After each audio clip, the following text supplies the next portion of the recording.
I need to talk to you, please. Just 5 minutes, my Aunt Lisa sobbed, mascara streaming down her face as she stood in the middle of my office lobby.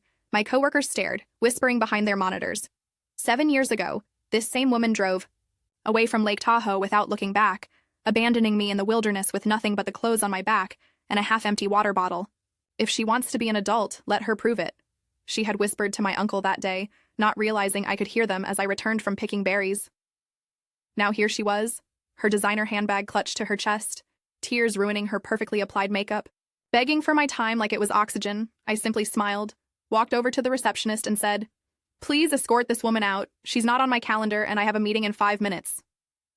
The look of shock on her face as security guided her toward the elevator was almost worth those 3 terrifying days I spent alone in the mountains before park rangers found me.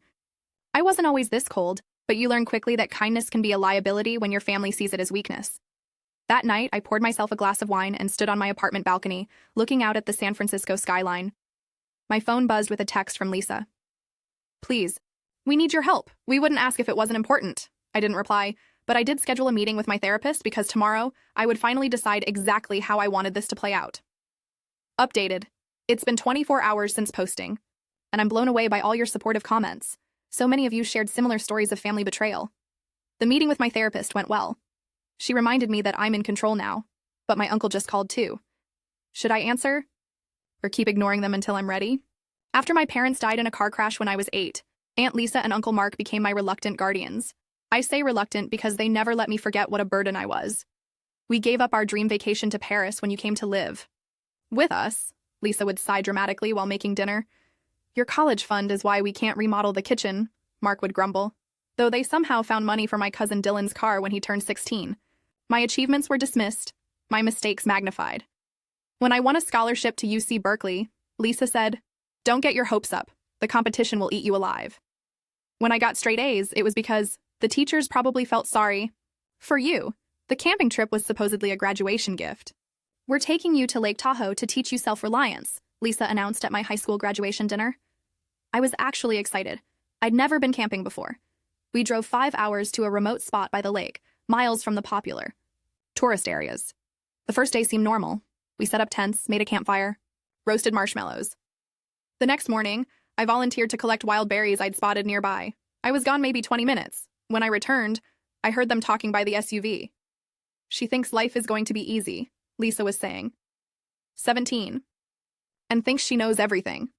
If she wants to be an adult, let her prove it," Mark replied. "A few days on her own might teach her something useful." I froze, berries clutched in my hands, not fully understanding what they meant until I watched them pack up the cooler and camping gear. I called out, but they pretended not to hear me. I ran toward them, but they got into the car and drove away, dust billowing behind them. I stood there, alone, as their taillights disappeared around the bend. I wasn't a complete idiot. I knew basic survival from books and nature programs. I had a Swiss Army knife in my pocket, but nights in the mountains are cold, even in summer. And wild animals sounded much scarier when I was alone in a tent, with no one to reassure me. By the 3rd day, my water was gone, and I'd eaten all the berries I could find. That's when Ranger Mike found me, dehydrated and scared, huddled by the lake trying to filter water through my t-shirt. The first question, everyone asked, "Where are your guardians?" The second, "Did they know you were alone?" I said they must have gotten lost looking for me. I lied because I was terrified of foster care and what might happen if I told the truth. When Mark and Lisa finally showed up at the ranger station with fake concern plastered on their faces, they had a story ready. I had wandered off despite their warnings and they'd been searching frantically. No one questioned them. The respectable couple versus the troubled teen. Case closed. The day after I graduated college, I moved to San Francisco, changed my phone number, and blocked them on social media. For 6 years, I built a life without them. I worked my way up at a tech company, made real friends, found a therapist who helped me understand that what happened wasn't normal or acceptable. I was healing, until yesterday, when Lisa walked into my lobby like a ghost from a past I'd tried to bury. But ghosts don't usually ask for money, which is exactly what she did in the voice message she left after being escorted out. "We're in trouble. The business is failing. We need help. And your family, please call us back." The business, Mark's struggling hardware store that they'd remortgaged their house to save multiple times. The business that was always more important than me. That night, my cousin Dylan called. I hadn't spoken to him in years. "Mom's a mess." He said, "No hello, no how are you? You're being cruel? They raised you and this is how you repay them?" Raised me? I laughed. Is that what you call abandoning a teenager in the wilderness for 3 days? God, not this again, Dylan sighed. You know that never happened. You wandered off and got lost. They looked everywhere for you. Everyone knows you made up that abandonment story for attention. My hand froze on the phone. What did you just say?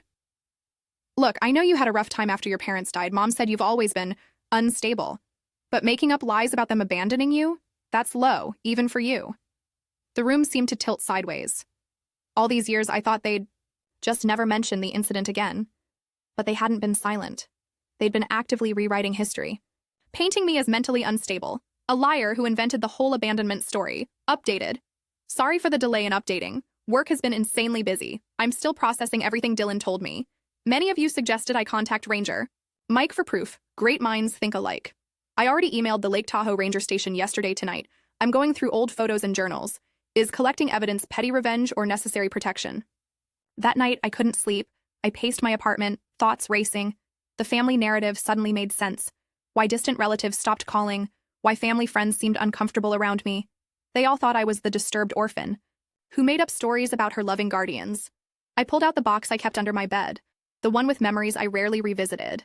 Inside was the journal I started after the Tahoe incident, the newspaper clipping about my rescue, which carefully avoided mentioning any abandonment, and the wilderness survival book I bought afterward, determined never to be unprepared again. I also found the business card Ranger Mike had given me, telling me to call if I ever needed anything. As dawn broke over the city, clarity washed over me. I'd been running from this for 7 years, letting their version of events exist unchallenged. But I wasn't a scared teenager anymore. I was a grown woman with resources, intelligence, and best of all, evidence they didn't know existed. I made a decision. I wouldn't respond emotionally, I wouldn't scream or cry or beg people to believe me. Instead, I would methodically, calmly dismantle their lies with irrefutable proof. And I would make sure everyone knew exactly what kind of people Mark and Lisa really were. First, I called the Lake Tahoe Ranger Station. Ranger Mike had retired, but they gave me his contact information. Next, I texted Lisa back. I'll meet with you to discuss the situation. Bring Mark, my place, Saturday at 2 p.m. Then I called my therapist, Dr. Carter, and asked for copies of my records documenting our discussions about the abandonment. Finally, I reached out to my lawyer friend, Emma, who agreed to be present at the meeting. The pieces were falling into place. For the first time in years, I felt a strange sense of peace. Whatever happened next, the truth would finally come out. On Saturday, my doorbell rang at exactly 2 p.m. Lisa and Mark stood awkwardly in the hallway, looking simultaneously desperate and entitled. Lisa had tried to hide her puffy eyes with extra makeup. Mark looked older, grayer, but the same cold eyes assessed. My apartment, probably calculating its value. Nice place, he said, attempting a smile. You've done well for yourself. Thanks to you throwing me into the deep end, right? I replied pleasantly, watching his face closely. Please come in. We have a lot to discuss. They settled onto my couch, clearly uncomfortable. Emma sat in an armchair, legal pad ready. I remained standing. You said you needed financial help. I began, my voice steady. Before we discuss that, I think we need to address what happened at Lake Tahoe. Lisa's eyes darted to Mark. We've been through this, honey. You wandered off. Stop, I said quietly. Just stop. I know what happened. You know what happened, and now everyone else will know too. I opened my laptop and turned it to face them. On the screen was a video call with Ranger Mike, now in his 60s, but with the same kind eyes I remembered. This is Mike Davidson, the ranger who found me, I explained. Mike, these are my aunt and Uncle Lisa and Mark Jenkins. I remember them, Mike said grimly. They arrived at the station hours after we found you, claiming they'd been searching. But their clothes were clean, their hands unscratched. Anyone who's actually searched the woods for a missing teenager doesn't look like they've just come from a spa day. Lisa's face whitened. That's not... I've asked Mike to send me his full report from that day, I continued, including his personal notes about his suspicions. I've also obtained my therapy records documenting the trauma of being abandoned. And I have this. I pulled out a small recorder from my pocket. My last birthday present from my parents was this little voice recorder. I carried it everywhere after they died. It was in my pocket that day at Lake Tahoe. I pressed play, and their voices filled the room. If she wants to be an adult, let her prove it. A few days on her own might teach her something useful. Mark lunged forward. You've been carrying that around for 7 years? That's sick. No, Mark. What's sick is abandoning a teenager in the wilderness. What's sick is gaslighting her into thinking she imagined it. What's sick is telling everyone in the family that I'm mentally unstable. Lisa started crying. We were just trying to teach you independence. By leaving me to potentially die? That's not teaching independence. That's child abuse. Emma cleared her throat. Which brings us to the legal implications. Abandonment of a minor is a serious offense. The statute of limitations hasn't expired. Mark's face contorted with rage. Is this blackmail? We come here asking for help and you threaten us with legal action? I'm not threatening anything, I said calmly. I'm simply stating facts. You abandoned me, you lied about it, you spread rumors about my mental health to cover your tracks, and now you want my money? We're family, Lisa whispered. Family helps. Family. Family doesn't abandon family in the wilderness, I countered. But you're right about one thing. Family should help family, so I'll help you. Their faces brightened with hope. I'll help you take responsibility for what you did. I continued, I'm hosting a family reunion next month. Everyone will be there. Cousins, aunts, uncles, family friends. And I'm going to play this recording for all of them. I'm going to show them the Rangers report. I'm going to tell them exactly what happened that day and every day before and after it. The color drained from their faces, their social standing, their reputation as the generous couple who took in their orphaned niece. It would all crumble. You wouldn't, Mark growled. I already sent the invitations, I replied. Most people have RSVP'd, yes. They're curious why I'm suddenly reaching out after all these years. We'll deny everything, Lisa said desperately. It'll be your word against ours, except for the recording and the Rangers report and my therapy records and the date-stamped journal entries. I leaned forward. But here's the thing. I'm willing to keep this between us on one condition. Name it, Mark said quickly. Anything. A public apology. To me, in front of the entire family. You admit what you did, you apologize, and you correct all the lies.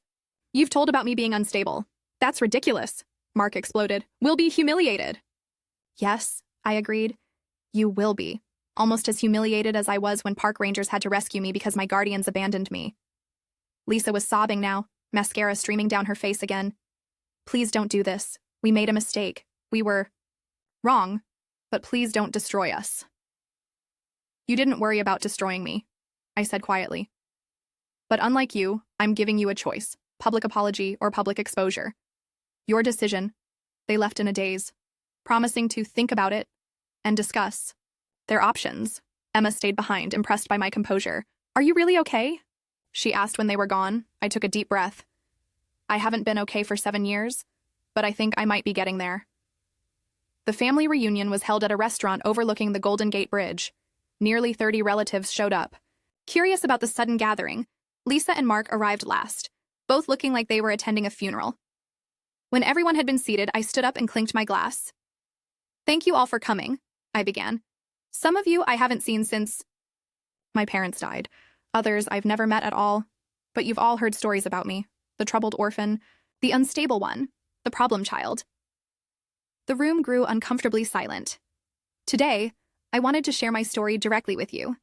7 years ago, my aunt and uncle took me camping at Lake Tahoe as a graduation present. I looked directly at Lisa and Mark. Would you like to tell them what happened next, or should I? Lisa stood up shakily. We made a terrible mistake, she said, voice barely audible. We left her there, alone. We drove away and left her alone in the wilderness. The room erupted in gasps and exclamations. It was supposed to teach her self-reliance. Mark added lamely. We were coming back the next day. Except you didn't come back the next day or the day after that, I interjected calmly. Park rangers found me after 3 days. And then we told everyone she had wandered off and gotten lost, Lisa continued, tears flowing freely now. We told you all she was making up the abandonment story because she was unstable. We lied for years, we lied. One by one, family members got up and walked over to me. My cousin Sarah hugged me tight. I'm so sorry I believed them, she whispered. Great Aunt Millie patted my hand, her eyes filled with tears. Your mother would be horrified, she told Lisa. Absolutely horrified. Mark and Lisa sat alone at their table, pariahs in their own family. I felt no satisfaction in their humiliation, only relief that the truth was finally out. A year has passed since that dramatic family reunion. I've been promoted at work, moved to a bigger apartment, and even started dating someone who treats me with genuine respect. Some family members have become close again, especially Sarah, who calls me weekly now. Others remain distant, uncomfortable with the truth. Mark and Lisa sold their house to save the failing business, but it wasn't enough. They declared bankruptcy last month. Last week, Lisa called me. I know you probably don't want to hear from me, she began hesitantly. What do you need, Lisa? I asked, neither friendly nor hostile. Nothing, I wanted to say I'm sorry, really sorry. What we did was unforgivable. Yes, I agreed. It was? I understand if you never want to speak to me again, but I wanted you to know that I think about what we did every day. And I'm truly sorry. I thought about the scared teenager I once was, and the strong woman I've become. Thank you for the apology, I said finally. I appreciate it. Sometimes I still have nightmares about those days alone in the wilderness. The cold, the hunger, the fear. But then I wake up in my safe, comfortable apartment, surrounded by people who genuinely care about me. And I realize something important. They didn't break me. They tried, but they failed. What they intended as cruelty became the foundation of my strength. Their abandonment taught me that I can survive anything, even the worst betrayal from those who should have protected me. Updated. This will probably be my last update on this situation. Lisa called again yesterday to tell me that Mark had a minor heart attack. Nothing life-threatening. But it shook him up. Apparently, he's been asking to see me. Part of me feels like I should visit, while another part says I've given them enough of my life already. Have you ever had to decide whether to reconnect with someone who hurt you deeply, even after they've faced consequences?